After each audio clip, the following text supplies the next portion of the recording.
अरे बहन चुप हो जाओ, रो मत। आपको क्या प्रॉब्लम है हमें बताओ। तो फिर दिल थाम के सुनिए हवलदार साहब मेरी दुख भरी कहानी। मैं अपने पति के द्वारा सताई हुई एक अबला नारी हूँ, जिस पर दुखों का पहाड़ टूट पड़ा है। ना टाइम पे खाना, ना टाइम पे पीना और ना टाइम पे सोना।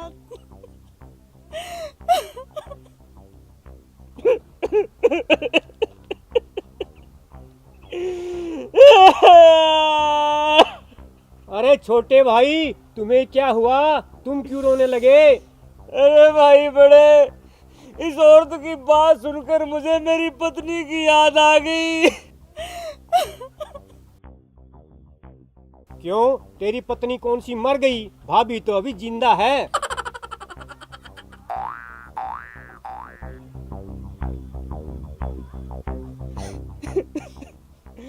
भाई बड़े, इस औरत में और मुझ में सिर्फ इतना ही फर्क है कि ये अपनी पति की सताई हुई है और मैं मेरी पत्नी का सताया हुआ हूँ। अरे छोटे, रो मत, ये तो घर का मामला है, फिर निपट लेंगे। पहले उस औरत का दुख दूर करें। हाँ तो बहन जी, अपनी कहानी शुरू कीजिए। दुनिया में कितना गम है, मेरा गम कितना कम है। औरों का गम देखा तो मैं अपना गम ही भूल गई।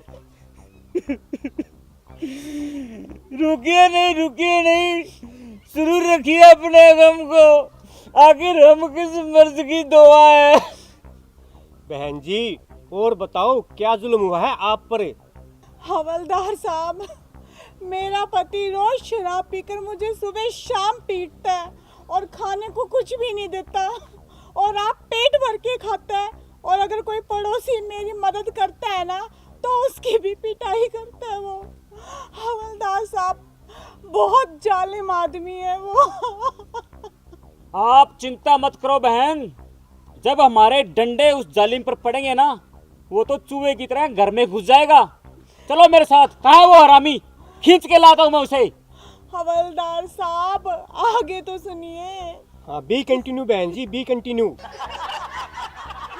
हवलदार साहब, मेरा पति रोज शराब पीकर मुझे सुबह शाम पीटता है और खाने के लिए ना मुझे कुछ भी नहीं देता, और खुद पेट भर के खाता है।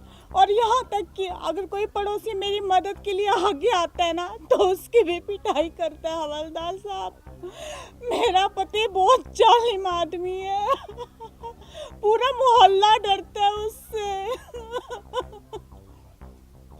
हवलदार साहब, मेरे पति पर थाने में 50 मुकदमे दर्ज हैं, हत्या, डकैती, किडनैपिंग और धोखाधड़ी के।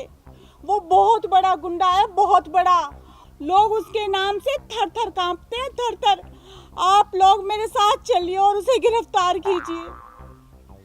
भाई बड़े, मेरी तो नई नई शादी हुई है। अगर इसके पति ने हम पर हमला बोल दिया तो क्या करेंगे? छोटे भाई तो ठीक कह रहा है, लगता है हमें पुलिस फोर्स मंगवानी पड़ेगी। क्या हुआ हवलदार साहब, आप चलिए ना मेरे साथ।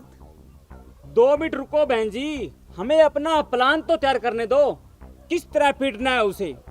मुर्गा बनाकर, उल्टा लटकाकर, या फिर उसे जमीन पर लेटाकर?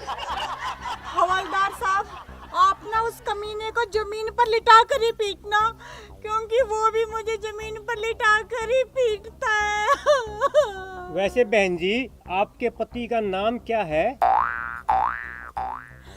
हवलदार साहब, लोग उसे लंबू बदमाश के नाम से जानते हैं। अरे छोटे भाई, ये नाम तो कभी सुना ही नहीं। बड़े भाई, अबे हमें 4 दिन हुए हैं जैसलमेर से यहाँ ट्रांसफर हुए। ये औरत को झूठ थोड़ी बोल रही है। तू ऐसे कर, कंट्रोल रूम में अभी फोन कर, जल्दी से पुलिस फोर्स को यहीं बुला ले। हवलदार साहब, जल्दी करो और मेरे जालिम पति को गिरफ्तार करिए। आप देरी क्यों कर रहे हैं?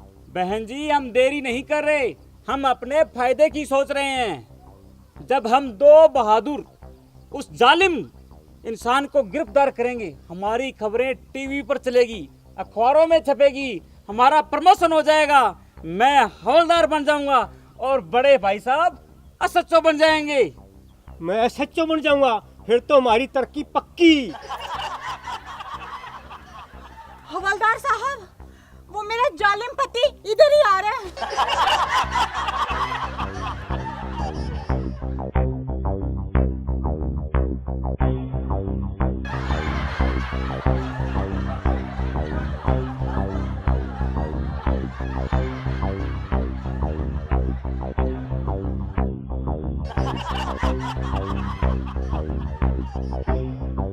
आज तो बुरे फंसे भाई, लगता है लंबू बदमाश हमें छट्टी का दूध याद करवा के छोड़ेगा। तू ठीक कह रहा है भाई, लेकिन एक बार छिप कर उसके दर्शन तो कर लें। नहीं भाई, काल के तो दर्शन भी बुरे।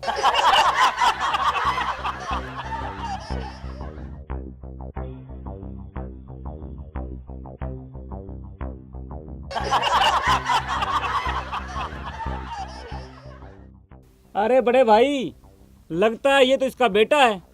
हम तो ऐसे ही डर गए, चलो चलकर देखते हैं। अरे हवलदार साहब, कहाँ भाग गए थे आप दोनों? अरे वो क्या है बहन जी, जोर से ये लगी थी ना। कहाँ है वो तेरा पति हरामी? आज उसे मार मार कर छट्टी का दूध याद ना करवा दिया ना, तो मेरा नाम भी छोटे नहीं।